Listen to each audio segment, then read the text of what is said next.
Multiplying fractions. So today's learning objective is I will be able to multiply fractions. So let's just go straight into our worked example.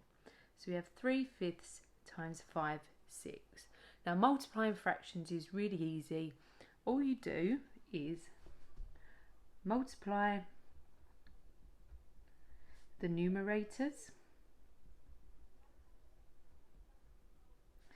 and then you multiply the denominators. Of course, simplify if possible. Okay, so what I mean by that, okay, so it's exactly what it says. You multiply the numerators, 3 times 5 is 15, and then you multiply the denominators. 5/6 are 30. If you can simplify it, you do that as well. So 15 goes into 15 once and 30 twice. So my answer is 1/2. Okay, here's one for you to try. Have a go and then we'll go through it. Okay, nice and easy then. You should have 3 times 2 is 6, 4 times 5 is 20. Cancel it down, it's even, so you can half the top, half the bottom. And you are done. So I have 6 questions for you to try. Press pause, have a go, and then we'll go through them.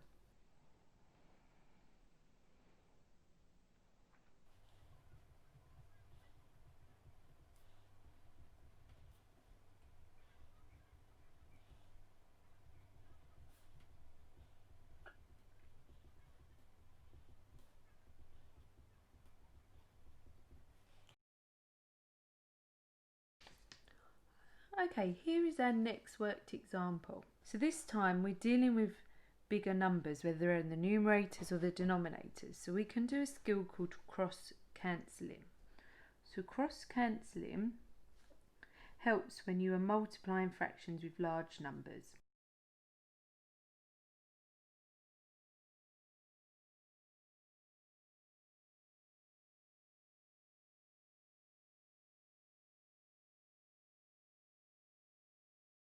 And what we do is we look across. So we look across diagonally like this. Okay. So I'm looking across and I'm looking to cancel down diagonally. So is there a number that goes into 3 and 27? Yep, 3 goes into both of them. 3 goes into 3 once and 27 9 times. And you check the other way as well. So is there anything that goes into 4 and 5? Nope, there isn't. So what we do now is we just times what is left. So we do 1 times 5 and we do 4 times 9. So my answer is 5/36. Now once you've practiced this a few times it becomes easier. Sometimes there will be just one fraction that cancels, or sometimes there will be both. What this does is it helps eliminate any mistakes in times in large numbers together. Okay, so let's write down our steps and then we'll look at a second example together. So first thing you do is look at the numbers across from each other.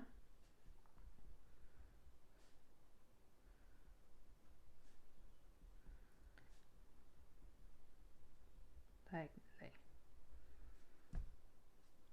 You simplify if possible. And then you multiply like normal. Okay, just make a note that sometimes one pair will cancel, sometimes both will.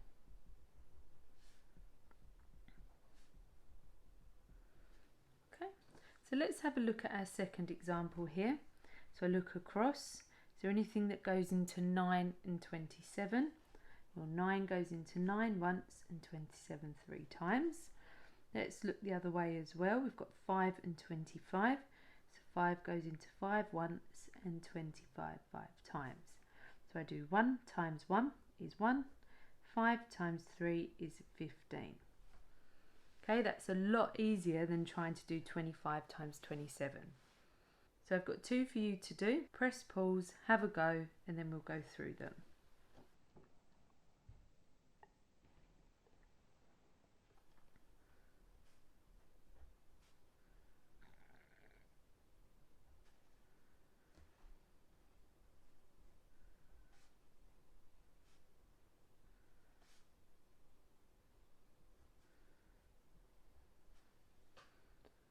Okay, hopefully you got those correct.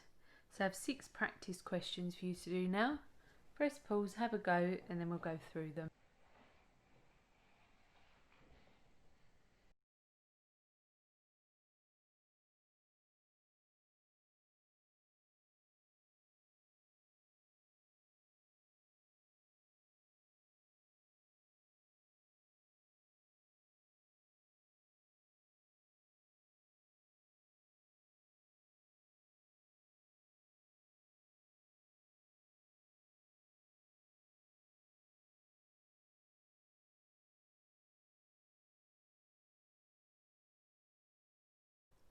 Okay, our next example is going to look at when the questions might look slightly different.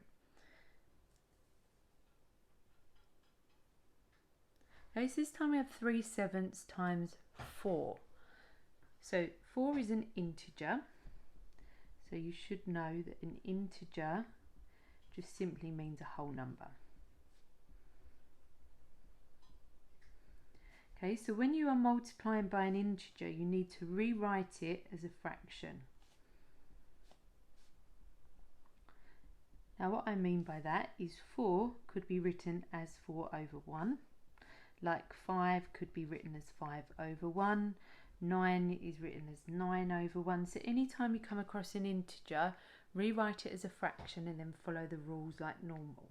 So this one would become 3/7 times 4 over 1. Now all we have to do is times the numerators times the denominators. Let's change it back to a mixed number. 7 goes into 12 once with 5/7 left over. Okay, my next example is when we have the word of. So we're asked to find 2/5 of 3/7. Now this is just really easy. The word of means multiply. Okay, so all this means is 2/5 times 3/7. So when it's rewritten like this, it's nice and easy. 2 3s are 6, 5 7s are 35, and you're done. Okay, I've got 2 examples for you to do. So press pause, have a go, and we'll go through them.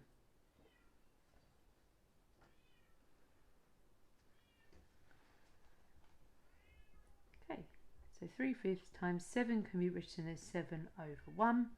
Now we times across like normal, and then change it to a mixed number. 5 goes into 21 4 times with 1/5 left over. Second one then, we know that of just means times, they're trying to catch you out. Now we multiply like normal. 2 5s are 10, 3 7s are 21. Okay, hopefully you got those correct. So I have 6 questions for you to practice. Press pause, have a go, and then we'll go through them.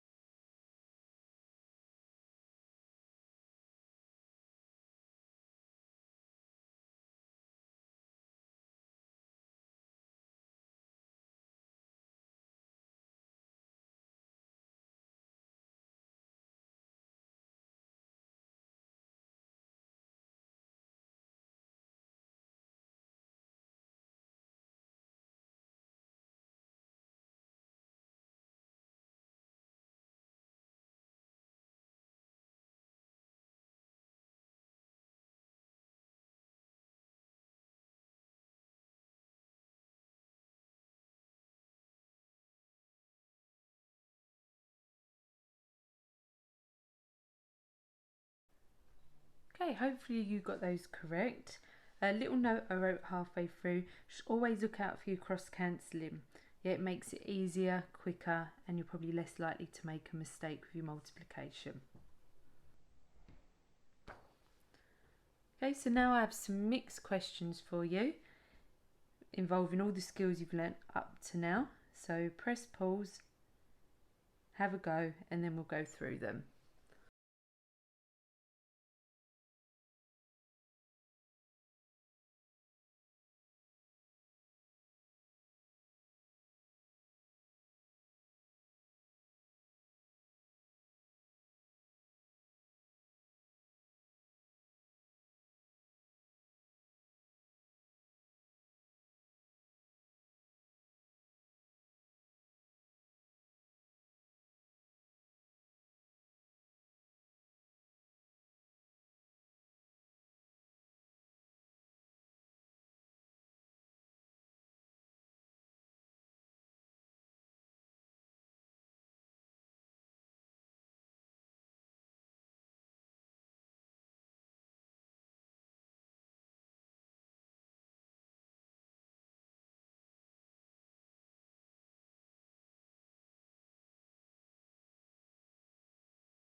Okay, I hope you got all those correct. So that brings us to the end of multiplying fractions. So what you need to do now is complete your exit ticket and send it to your class teacher.